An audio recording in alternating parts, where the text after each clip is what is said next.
Good day and welcome to all the racing fans joining us for this pre-recorded show. A very action-packed weekend. Of course, we've got the sales going on. We've got racing at Hollywoodbets Kenilworth. We also have racing in Gauteng as well as KwaZulu-Natal. So a heck of a weekend ahead. And joining me on the line is no other than Graham Hawkins. How do we find you this morning, Graham?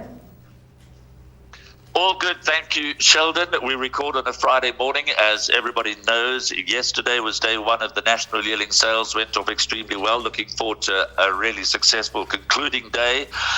Racing, obviously, as you've mentioned, at Hollywoodbets Kenilworth. Just a word about the weather. There was a lot of rain on Monday and Tuesday in Cape Town, followed by sunshine Wednesday, Thursday and Friday. But just to caution that the forecast for this meeting on Saturday, the 12th of April, there is a bit of rain forecast, so the track could be on the soft side. Right, let's get straight into the business, because looking at the card, we have a 10-race program, so let's not waste any time. Race 1, a lot of unraced horses, but there's only 2 horses in single figures. Number 2, Ashakule, the son of Erupt, who made a smart introduction when second to Military Command. That form line has been franked. And then the first time in number 7, which is All the Rage from the Candice Bass Robinson stable. And let's just have a look, see if we can get a comment for All the Rage. Race 1, number 7. They say nice colt should run a fair race. Yeah, look, the betting I think will be the best guide, but as you've mentioned, Ashakule has got some very decent exposed form. He ran second on debut behind the very smart Military Command, and he was expected to run well. He was backed in from 12 to 1 to 7 to 1. Military Command is clearly a colt with a tremendous future. So that was a very, very good introduction by number 2, Ashikule. Jumps out of gate number 2, and he definitely sets a standard. I think the first timers are going to have to be smart to lower his colours. On the evidence of that form on the 26th of February, his debut run, he certainly has the measure of number 5, Spirit, who's twice run behind Military Command. I do think Spirit has scope for improvement and is definitely one for exactas, trifectas and quartets. As far as the first timers are concerned, you've mentioned number 7, All the Rage, who's very much in the betting. He was a 1.6 million rand yearling, making his debut as a beautifully bred son of Rafif, and is expected to go well, as you've said. Another one to keep an eye on is the 1.3 million rand yearling, number 1, Roland Garros. Bred in the purple, this 2-year-old grey son of Version Gedderix out of Amy Johnson by Captain L. Musi Yeni has flown into Cape Town to do duty for the Justin Snaith stable. Nice type. Could run well on debut, Roland Garros, but it's interesting that runs in the Greg Board's colours, as does number 8, Call of the Karoo, and JP van der Merwe has decided to go with that one. Watch for another good effort from number 11, Demanding Dave. He ran well first up as a gelding, can also get into the top 4, but I think that number 2, Ashikule, could get us off to a winning start. Well, that'll take us on to race number 2, and having a quick look at the betting. Number 1, Una the Unicorn, is 9 to 2, along with number 2, Paralegal. We then go out 6 to 1, Beautiful One, number 13, and number 12, Marquetta, along with number 11, Scandalize. 7 to 1, and Better the Rest. Numbers 1 and 2, they were both runner-up last time out, showing the expected improvement, and funny enough, they both ran 7th on debut.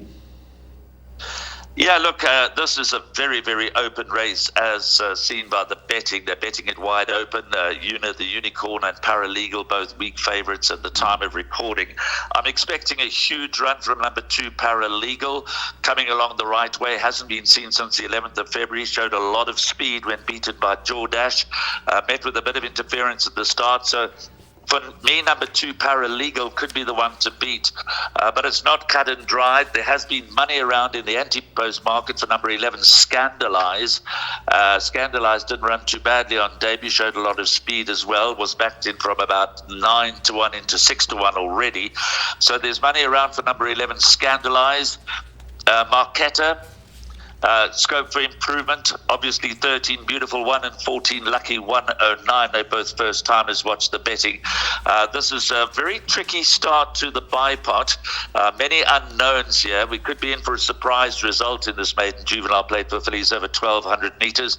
But I think that you have a fair chance of getting through with numbers 1, the Unicorn, and 2, Paralegal. Paralegal being my top choice.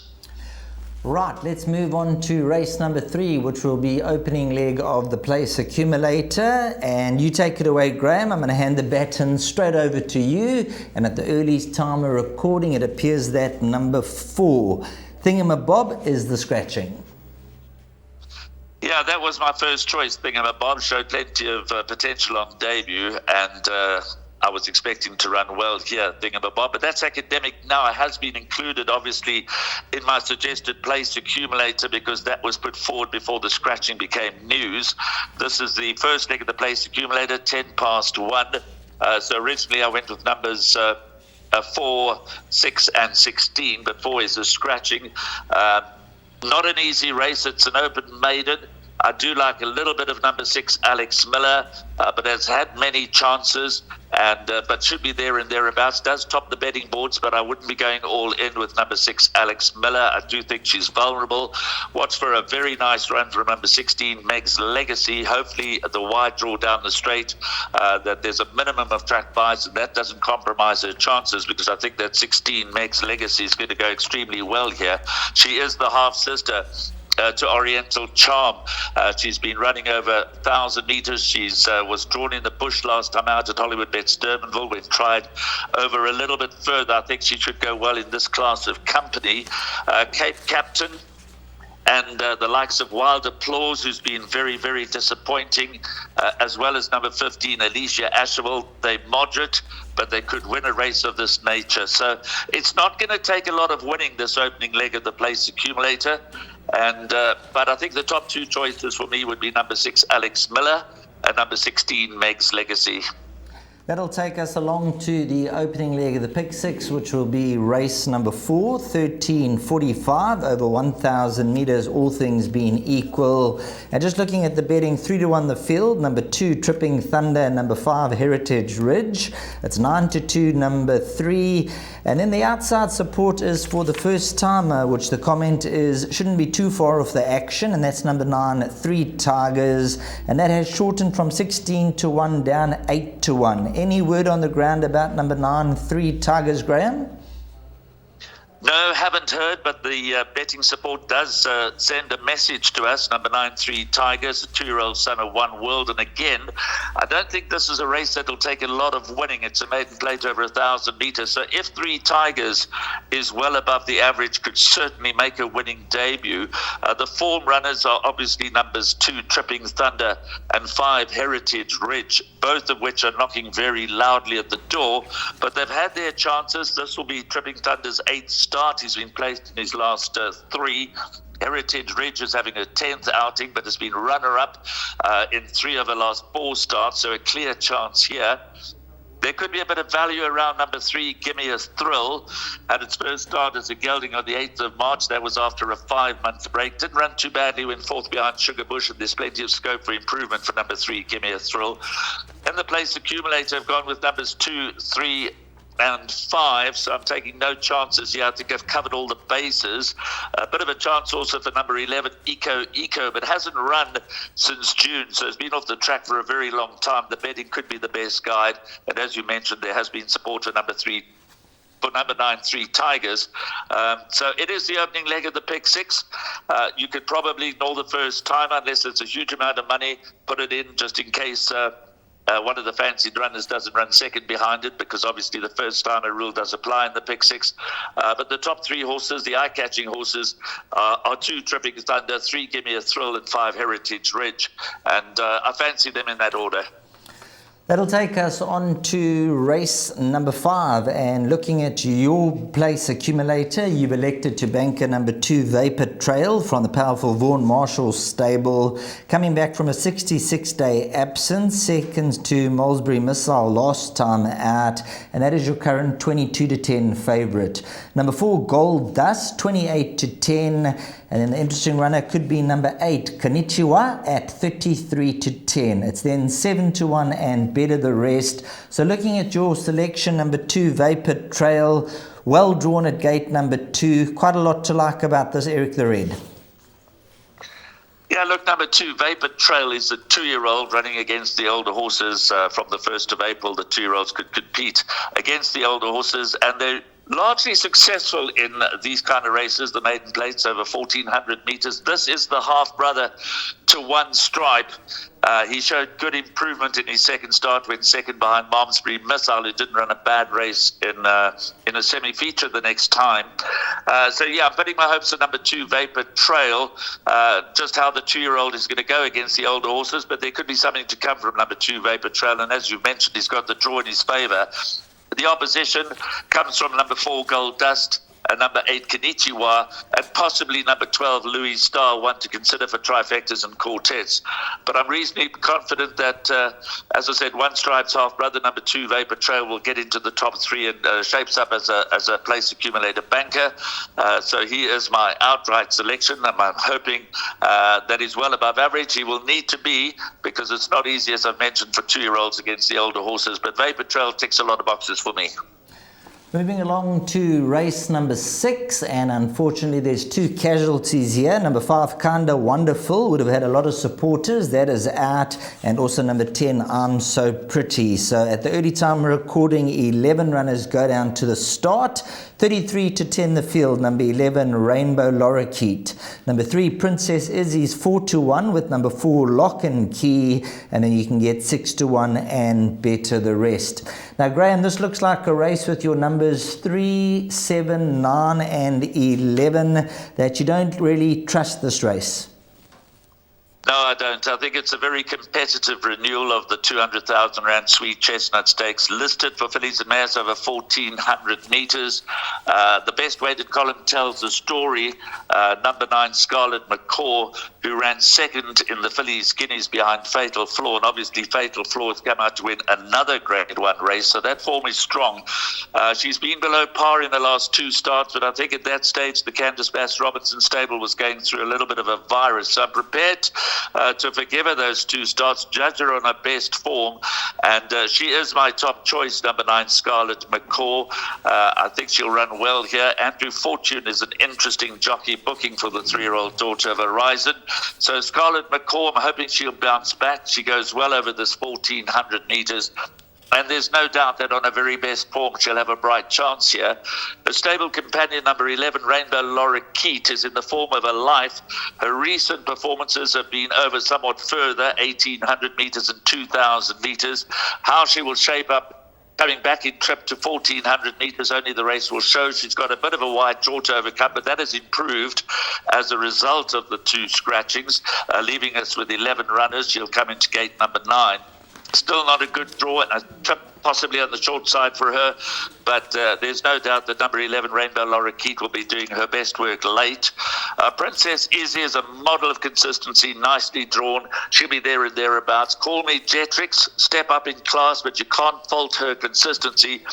She's yet to miss a check throughout her racing career. She's had 16 starts and earned a check in every single start. Lock and Key's obviously the interesting runner. We haven't seen her this season. She won her first 2 starts and then ran behind Quid Pro Quo in the Tequini Stakes. She was well beaten on that occasion. But Lock and Key could be anything on her seasonal debut. I think it's a very challenging renewal. The race Honor Sweet Chestnut that was trained by Mike Bass many years ago. Candice Bass obviously wants to come and win the race. He's got a whole army of runners here. The top 2 being Scarlet Macaw and Rainbow Lorikeet. And I wouldn't be surprised to see either of those 2 fillies winning. That'll take us on to race number 7, and this is the Variety Club Mile, Grade 1, over 1,600 metres. And we all know exactly how good Variety Club was, and when he went overseas, he did the business. He was a top-class galloper, and it's lovely to have a race named after him over the 1,600-metre trip. And Graham, just looking at your selection, number 3, Garrix is your place accumulator banker, which is the 22-10 favourite. Number 11, Rascallion is 4-1. Number 6, Magic Verse 9-2. You can then get 6-1 and better the rest. Now, Garrix is a 3-year-old Vercingetorix. They're absolutely flying at the moment. And that 3rd to 8 on 18, I think that sets the standard. And it's nice to see Pit Stain with an up-and-coming horse like this. No doubt about it. Just to correct you on your slight error there, this is not Grade 1, it's the Variety Club Mile Grade 3, but nonetheless, it's a very, very good race. It was won last year by Rascallion, who's back to defend his crown from the worst of the drawn with top weight. But back to Garrix, I think the key here, Sheldon, we've all been waiting for him to be gelded. And he has his first start as a gelding. He's shown tremendous potential. His behaviour has not always been the best. He's not always been an easy ride. But he'll get every chance here with just 52.5 on his back. He's drawn in Gate 3, gets the services of the very talented Ashton Harries. And as you say, it's nice that Pit Stain's got another good horse in his hands. I've taken a stab here that we'll see the best of him as a gelding. At the weights, nicely drawn. I'm going strongly with number 3, Garrix, but that doesn't mean to say it's a one-horse race. The Grey King is nicely drawn strictly at the weights. He's got the measure of number 9, Let It Be Said. And on that basis, but the Grey King cannot be safely ignored because there's not a hell of a lot to choose between Garrix and Let It Be Said on their past form. Magic Verse, if you go back to the Premier Trophy, ran second behind Rascallion, beaten an absolute whisker. Yes, that was over 1,800 metres. They stepped back to 1,600 metres. But at these weights, he should have the measure of Rascallion, but you can never ignore Rascallion. Is a soldier of note and will run well again. But it is a tricky race. There are others with chances, Prometeer, Gallic Dream. They're going to be racing on a soft track. But I'm really, really strongly in the camp of Garrix, and he carries my hopes. Right, talking about carrying your hopes, race number 8, number 7, La Pulga, also carrying your hopes as a place accumulator banker. This is a middle stakes over 1,800 metres. And when you look at the best weighted column, Graham, the handicapper has them on top of each other. So you could throw a blanket over this field. But the 6-10 favourite is number 7, La Pulga. Very encouraging form. Ran on strongly behind, all out for 6 last time out. Runner-up the last 2 efforts. And they are betting 5-1 bar the favourite. So number 7, La Pulga, could just set the standard with 55.5 on the back. Yes, Sheldon, we've got some very tough races on this card, and somewhere you've got to nail your colours to the mast. So I'm not going to be going against the grain here. I think La Pulga is progressive. It is a middle stakes over 1,800 metres. As you say, strictly at the weights and the conditions of the race, you could throw a blanket over them. But he brings really good form into the race. He was second behind, all out for 6. In the big cap last time out, which boosted his earnings to above 1.1 million. But I think he's still heading in the right direction. I think this 1,800 metres suits him admirably. I think the 1,400 metres was a bit sharp last time out. His last 2 1,800 metre runs have been out of the top draw. So I'm going to be short and sweet for me. He's the key horse at this entire race meeting when structuring your exotics, whether those be the jackpots, the pick sixes, the place accumulators, etc. He does look the nap of the day, number 7, La Pulga, and I'm not going to swim against the tide. I'm going strongly for him in all exotic bets. I think he is the best bet on the card. 2 races left to negotiate, races 9 and 10, and hopefully at this point in time you're ahead of the game and you're going into the final leg of the pick 6 or your final double race number 9. And looking once again at your selections, the punters are going to have to dig deep into their pockets to find the winner here. No, this is very competitive. It's a middle stakes over 1,100 metres. It's very, very open. I've gone with all of 4 runners in the final leg of the place accumulator: 6 Air Raid, 7 Cowboy, 8 Nordic Chief, 9 Arctic Wizard. And I'm hoping to get through it and maybe double up. That's certainly not guaranteed. There's a lot of strong form to go around here, Sheldon. So there are many with chances. You consider the form of Elusive Winter, and it's not even in the betting. I'm a bit surprised that JP van der Merwe is elected to go with number 3, Gimme Lightning, over number 2, First Masterpiece. First Masterpiece looked to be a big runner from a nice draw with 53, and she's a good filly. She's got good consistent form. She likes to run at them late. We know that JP van der Merwe can do the lightweight, so he's clearly chosen to go with number 3, Gimme Lightning, and that's a choice that you need to keep an eye on, because Gimme Lightning is at a fairly big price. Dumbledore, good winner last time out. Kelp Forest, he'll appreciate this track and trip and the softer going. The 4 that I've mentioned, Air Raid, Cowboy, Nordic Chief, Arctic Wizard, all in with well above average chances. Now, how do you ignore the likes of number 10, Bluff and Bluff, who comes in with a handy galloping weight of 54?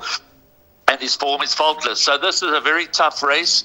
I've gone wide in the place accumulator. In the final leg of the pick 6, you've got to go even wider. Some will argue that number 7, Cowboy, sets the standard, but he does have 61.5 to shoulder. Yes, he brings good consistent form into the race. He could well be the best horse in the race. But he's going to have a fight on his hands, and he's going to be extended all the way to the line. Definitely not an easy race. Well, talking of not easy races, race number 10, bringing down the curtain over 1,000 meters. They are betting 9-2 the field, with number 7, the US of A. Number 11, Rattlesnake, is 6-1. Number 10, United Nation, at 8-1, with number 2, Crowned Hornbill. Number 16, Peace of Mind, and also number 5, Counter Attack. It's then 10-1 and better the rest.